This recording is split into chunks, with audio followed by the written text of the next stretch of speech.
Colorado is famous for its majestic mountainside, ample outdoor activities, dazzling cityscapes, and stellar job market, so it should come as no surprise that people from both near and far are flocking to the state in hopes of calling it home. Sadly, with an increase in population comes an increase in crime, which can be seen via the FBI's Crime in the United States report, which covers nearly every Colorado town and city. As per their latest report, the most dangerous cities in Colorado are Glendale. Number 1, while it may be small in terms of population, 5,293, this Denver suburb has an alarmingly high crime rate, with 46 violent crimes, 8 rapes, 6 robberies, and 32 aggravated assaults, reported in 2018 alone. As if that wasn't alarming enough, Glendale also had a whopping 838 property crimes, which consisted of 33 burglaries,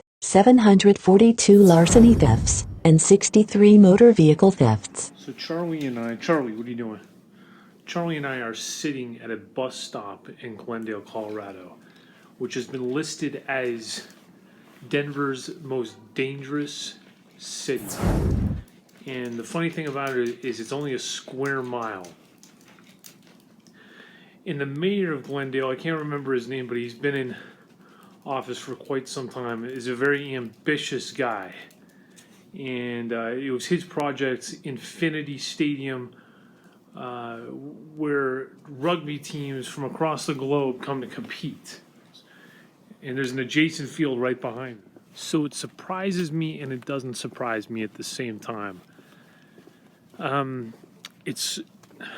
never like walking over here. Like when I took the bus, I never like going to the bus stop over here. There's a lot of old apartments. It's not aesthetically pleasing. I've lived near Glendale, right near it, right on the edge of it, in 2 different spots now for a long time. And I try my best to avoid it. Now, am I surprised that it's the most dangerous city in Colorado? Yeah, it is a little surprising. But I'm not shocked entirely. A lot of liquor stores, a couple strip clubs, a lot of single bedroom studio apartments, not a lot of houses. And beyond the ambitions of the mayor with his Infinity Stadium, which has been a huge success, which is right over here. We'll show you that. And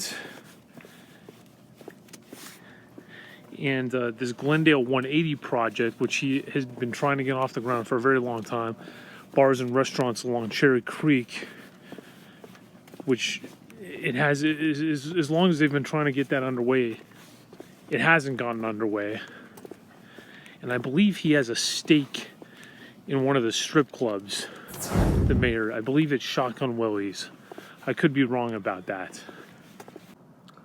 There's a rugby stadium in the distance there. We can't quite get in it, but there's a number of fields. You'll even see them playing rugby and other sports on these practice fields over here.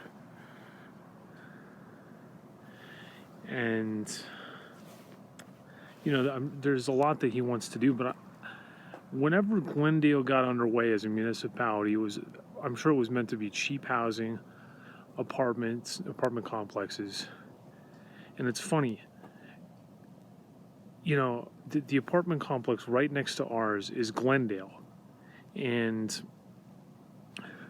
all you have to do is walk to our complex, and all of a sudden you'll start seeing trees again, grass. You don't see a lot of grass in Glendale other than right here. So, you know, the aesthetics have a lot to do with it. And anyone who watches this channel regularly knows that on several occasions, bullets have been fired directly outside of my apartment.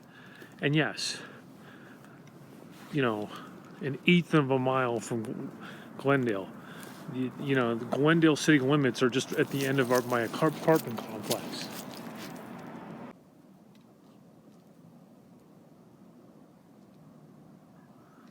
Let's look at the stadium. It's dark. You can't really see it. But since this pandemic has gotten underway, yeah, I've got a little bit more of an unsettling feeling here. I see people driving around without headlights, missing headlights, I should say, missing taillights. There's a stay-at-home order, and when you do that sort of thing, you're just asking to get pulled over.